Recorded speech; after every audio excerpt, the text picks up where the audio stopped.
Saan kaya ang punta ng mag-asawang are? Let's find out! Golden mornings, open roads. No more words. Sa unang pagkakataon ay natuloy din ang rides ng magjowa. Meron daw kasi siyang gustong puntahan dahil hindi pa siya nakakapunta doon. Kaya sabi ko naman, aba, tara at gusto ko din. Hindi ko tatanggihan at happiness ko ang mag-rides. Lalo na at kasama ang jowa. Miss na miss. Kasi nga naman ba, ay napakadalang umuwi ng aking jowang ari. Talagang once in a blue moon. Kaya pag naka-request ng ganire ay talagang go agad. Pagbigyan ng hilig. Kaya naman kahit yanong lakas ng hangin kami ay tuloy. Medyo nauuga nga dyan yung motor. Kaya nga din kami hindi dyan magkaigi sa pag-video at durong lakas ng hangin. Abay nakakatakot din at maraming sasakyan na daan. Kaya ako ingat na ingat. Come on, travel with me. Sipping coffee in small cafes. Oh, ayan. Nakita nyo na ang aming destinasyon. Talaga namang tuwang-tuwa ang mga person.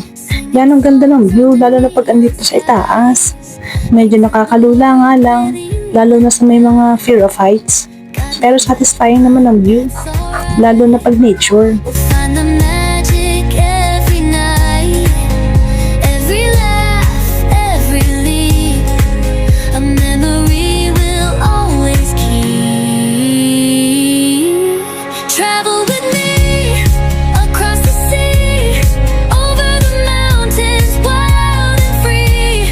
Dancing through cities. Hindi nga lang ako magkaigi dito sa itaas at may mga nadaang sasakyan. Nice! Pero happy naman. Where dreams run deep, over the rivers, across the fields. After nga nun ay umalis na din kami at gutom na nga daw si jowa. Aba, ikaw ba naman ang walang almusal kundi kapilaang? Eh talagang nakakagutom. Naghahanap na nga kami ng makakainan at napadaan kami dito. Nagbabaka sakali lang ba? Pero wala na nga. Feels like home, feels so right. Travel with me.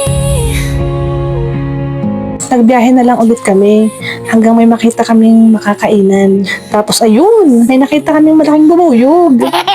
Abay jackpot daw sabi ni jowa at makaka-exercise na naman daw siya.